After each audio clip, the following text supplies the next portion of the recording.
नमस्कार। आप देख रहे हैं क्लास 8 यानी कक्षा 8 का ये हिंदी पृथ्वी की संतान लेसन 2 यानी एक्सरसाइज 2 है। तो इसे पठन के लिए पढ़ने के लिए दिया गया है। पाठन के लिए हम इसे पढ़ें और पृथ्वी के बारे में समझें, जानें। तो ये सिर्फ पठन के लिए दिया है। तो आप इसमें देख सकते हैं, इसमें दिया है प्रदूषण के महासंकट से निपटने के लिए विश्व भर के राष्ट्रों की एक बैठक 5 जून सन 1972 को स्टॉकहोम स्वीडन में हुई थी। प्रदूषण यानी कि हमारी मिट्टी जो प्रदूषित हो रही है। पृथ्वी की संतान कौन? हम हुए। तो मानव क्या है? मानव, जीव जंतु जितने भी वो पृथ्वी की संतान हैं। तो प्रदूषण ये यहाँ का पानी गंदा है, हवा स्वच्छ नहीं है, मिट्टी भी जो है उर्वरक के उपयोग से बहुत ज़्यादा बर्बाद हो चुकी है, उसकी उत्पादक क्षमता घट गई है और हम सांस भी स्वच्छ नहीं ले पाते हैं। ध्वनि प्रदूषण है। तो इन सब के कारण क्या हालत हो रही है पृथ्वी की, उसके बारे में हम इसमें पढ़ेंगे। तो प्रदूषण के महासंकट से निपटने के लिए विश्व भर के राष्ट्रों ने कब 5 जून 1972 को स्वीडन के स्टॉकहोम में एक बैठक की थी। तो इस अवसर पर भारत के तत्कालीन प्रधानमंत्री यानी कि उस समय जो प्रधानमंत्री कौन थे? हमारे प्रियदर्शिनी श्रीमती इंदिरा गांधी। तो ये अपने अभिभाषण में माता भूमि पुत्रोहं पृथिव्या यानी ये अपने भाषण में बोले थे। यानी कि वहाँ पर जो भाषण ये दिए थे, भारत का जो प्रतिनिधित्व करने गए थे, उसमें इनका एक वाक्य था, वाक्यांश आप कह सकते हैं, माता भूमि पुत्रोहं पृथिव्या। यानी माता भूमि है, पृथ्वी जो हमारी माता है, और हम पुत्रोहं और मैं पुत्र हूँ उसका।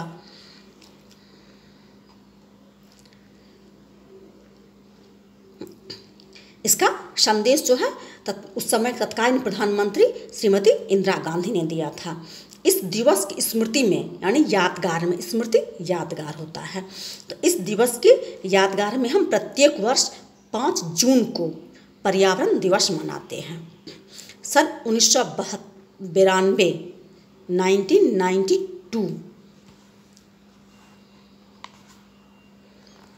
1992 में रियो डी जेनेरो यानी ब्राज़ील में एक जगह है, वहाँ एक पृथ्वी सम्मेलन आयोजित किया गया था। कहाँ पर? जेनेरो, ब्राज़ील में। वहाँ पर एक पृथ्वी सम्मेलन आयोजित किया गया था, जिनका एकमात्र उद्देश्य था पृथ्वी को बचाओ। पृथ्वी को बचाओ का आशय है कि हम इसे प्रदूषित होने से, गंदा होने से बचाएं। प्रकृति एक विशाल पारिस्थितिकी तंत्र है। पृथ्वी क्या है? एक विशाल पारिस्थितिकी तंत्र है,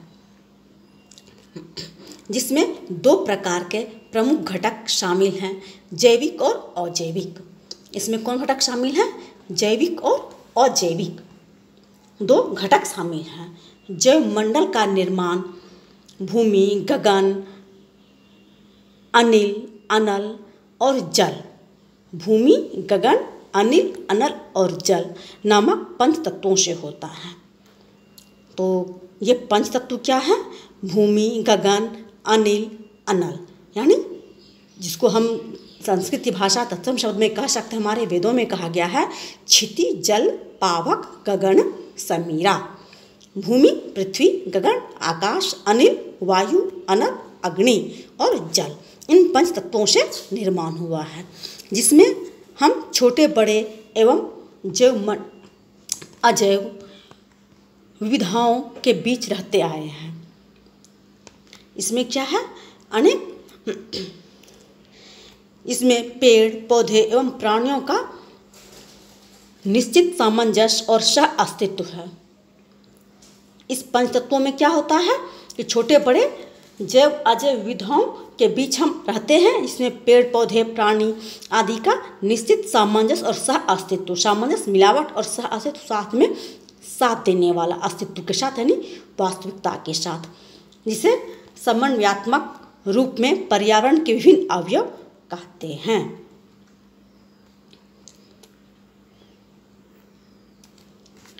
इसे हम क्या कहते हैं? पर्यावरण के विभिन्न समन्वयात्मक अवयव कहते हैं। विभिन्न प्रकार के पर्यावरण शब्द परि और आवरण इन दो शब्दों के योग से बना है। पर्यावरण किसे कहते हैं?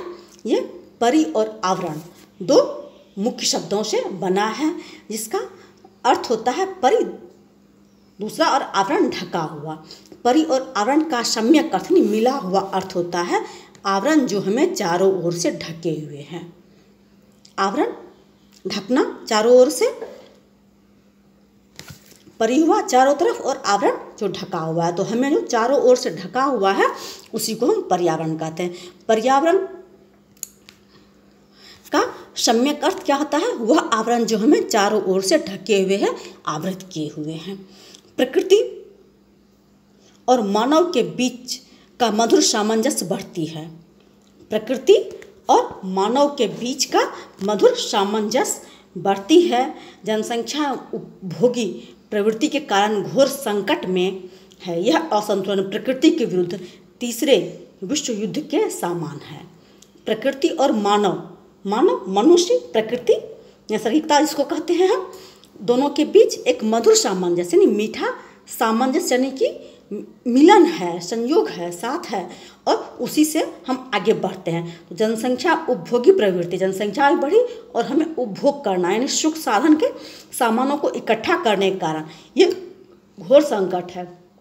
इसमें यह असंतुलन प्रकृति के विरुद्ध यानी कि हम जो अपने उपभोगी प्रवृत्ति यानी स्वभाव के कारण जो है प्राकृतिक संपदा को नष्ट कर रहे हैं, ये मानो तीसरे विश्व युद्ध का हम सामना कर रहे हैं।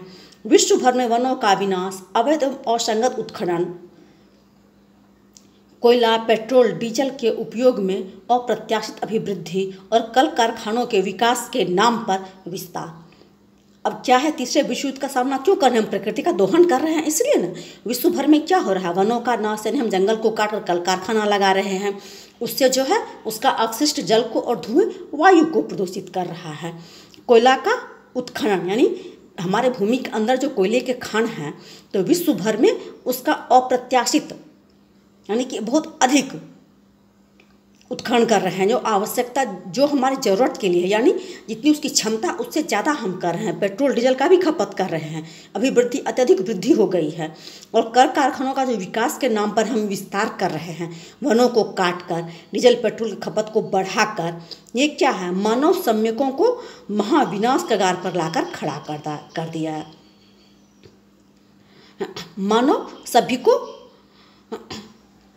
मानव सभ्यता को कहाँ पे ला खड़ा कर दिया है? महाविनाश के कगार पर। हम विकसित हो रहे हैं, विकास कर रहे हैं, इसके नाम पर हम क्या कर रहे हैं? अपने आप को विनाश के कगार पर लाकर खड़ा कर दिए हैं। विश्व की प्रसिद्ध नदियाँ जैसे गंगा, यमुना, नर्मदा, राइन, सीन, मास, टेम्स आदि भयानक रूप से प्रदूषित हो चुकी है।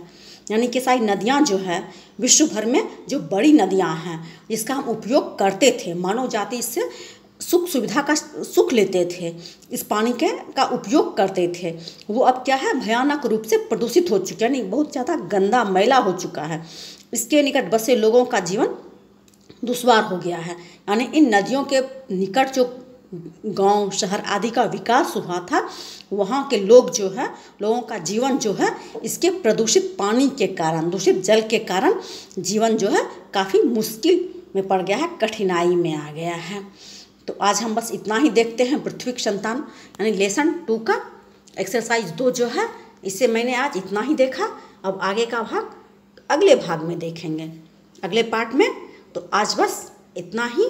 आप देख रहे हैं केवल पठन के लिए दिया है, लेकिन इसमें पठन में ही अनेक जानकारियाँ हैं कि हम पर्यावरण को किस प्रकार बचा सकते हैं और ये क्यों और कैसे प्रदूषित हो रहा है।